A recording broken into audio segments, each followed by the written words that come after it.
to Living Faith's Midweek Devotions. I'm glad that you're here as we conclude our Reset series. We're in week number 4. We started by talking about resetting spiritually and finding our foundation fully in Christ and how that builds up our faith. And then we went to week 2 where we talked about resetting physically, recognizing that our bodies are not just something that we are here to use. It's actually something that we use for God. We are a temple, a vessel for God, for Him to dwell in. And so we need to take care of it. It's a spiritual issue to take care of our bodies. Last week we talked about emotional reset. How often do we let our worries and our stress and anxiety control our life rather than letting God carry that burden? And then finally, today, we're going to conquer resetting financially. How we can reset so focused on the priorities that need to be in our life. So easy in our life to focus on wealth and to get more and all these things and to allow that stuff to stress us out and to take our focus away from God, but to put it in our things. So let's talk about resetting financially as we turn to 1 Timothy chapter 6, verses 6 to 10. I'll read those words for you now, and then we'll talk about it a little bit. But godliness with contentment is great gain. For we brought nothing into the world, and we can take nothing out of it. But if we have food and clothing, we will be content with that. Those who want to get rich, falling into temptation and a trap, into many foolish and harmful desires that plunge people into ruin and destruction. For the love of money is a root of all kinds of evil. Some people eager for money have wandered from the faith and pierced themselves with many griefs. Paul's words here are very wise. Godliness with contentment is great gain. How are you content? What makes you content in life? Maybe it's talking about all the things that we talked about the last few weeks. You're content when you're feeding your faith well. You're content when your body is feeling well. You're content when there's no stress in life. There's no anxiety. You're content when you have everything that you need and want.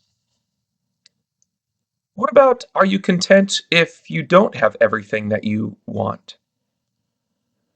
Are you content when you look at others and you say, wow, they don't work that hard and they have so much more? They have the nicer cars, the fancier homes. Seems like everything's going right in their life. They have all the material things and they look so successful. Is that what will give you contentment if you had what they had? If that's what sometimes your body is telling you that, or your mind is telling you that you need more things, or you need fancier things, or God's not being fair to you, even though you're working hard, and others get more and better things. You're always striving to make an extra buck so that you can make the next level of success in life. If that's your goal, or if that's what your flesh and your body and your mind are telling you to do, it's guiding you on the wrong path. Because contentment doesn't come from those things. It may make you happy for a moment, but all those things will pass away. Moth and rust destroy those things. Money, you can't even take with you to heaven. But so often, that's what drives our motives in life, isn't it? Especially here in America. We want more. We want better. We want bigger. We want the shiny, fancy things. We want to look successful. But look at what Paul says. For the love of money is a root of all kinds of evil. Notice when you stress about money, what does it cause you to do? It causes you to stress. feel anxious, worry. When you focus on God, you know what happens? It takes that stress away from the worldly things and allows God to carry it. Have you ever had a very, very difficult time financially? I have recently, last year. It was a terrible thing. I made a bad decision, fell for a scam, and for a few hours I was stressed out thinking I had not provided for my family and ruined all the things that I worked so hard for to provide for my family.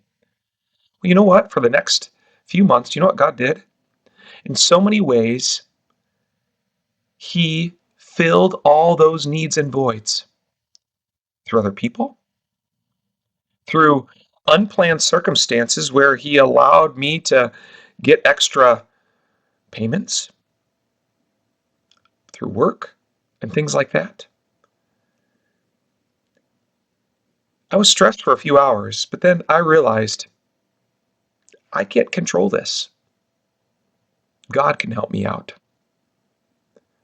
How do we reset financially? Fully relying on Him. I like to change that statement that Paul says, for the love of money is a root of all kinds of evil. You know how we can turn that around? For the love in God is the foundation for godly contentment. For your trust in God and reliance on Him to carry all those burdens and to provide for you and know that He will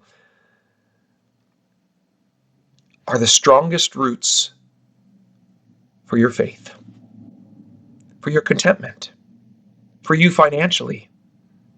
God will give you all the things that you need. There's no need to stress about it. Yes, we need to work for it.